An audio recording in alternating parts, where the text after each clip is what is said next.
Okay, this isn't an exact reaction to Zach Evans' video, but I did get some good ideas from him. This video is some things I wrote into my own story about Pegasi and how to fight on them. I hope it helps someone else. First of all, I put the wings on the shoulders of the Pegasus. Excuse me.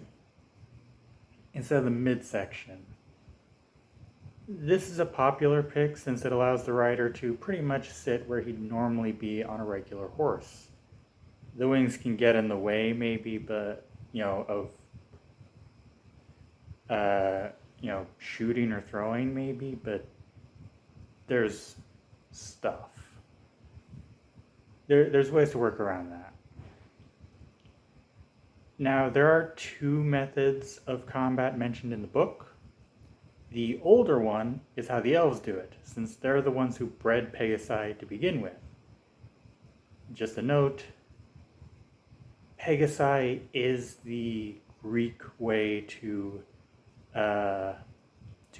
make a plural word that ends in us, like Pegasus.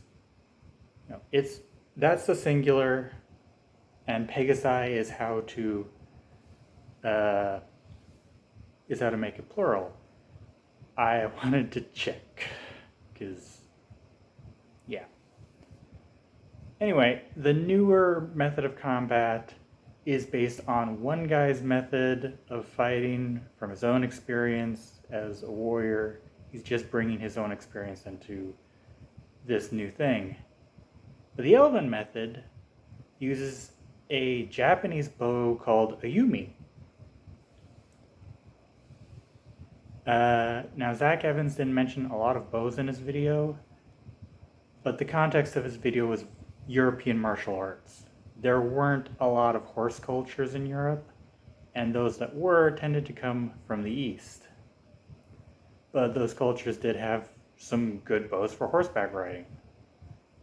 So I used one from all the way east. Way east is that way. Anyway, the yumi is an asymmetrical bow. It means it's not built around a central place where you grip the bow, but one lower down.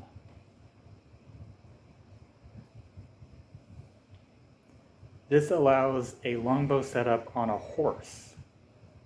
Older examples of the yumi allows them to be made of a single material instead of the classic ones, which are made of several materials, including bamboo, which is just not that kind of fantasy, not in that location. While weapons like recurve bows are still decent, I just like the yumi. Though I don't call it a yumi, that would be weird. I'm gonna call it a Pegasus bow. The other method was used by a guy who tamed a wild Pegasus without elven help. He used a type of throwing spear called an angun, and he used it before he tamed the Pegasus, but he also used it after. He figured, why not? Since the hero in my story is more familiar with this guy, since it's his his great-grandfather,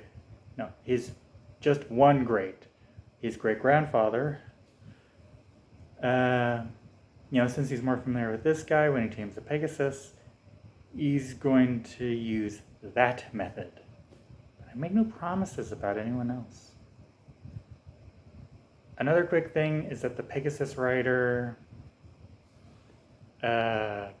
can use his will to command the Pegasus to do things.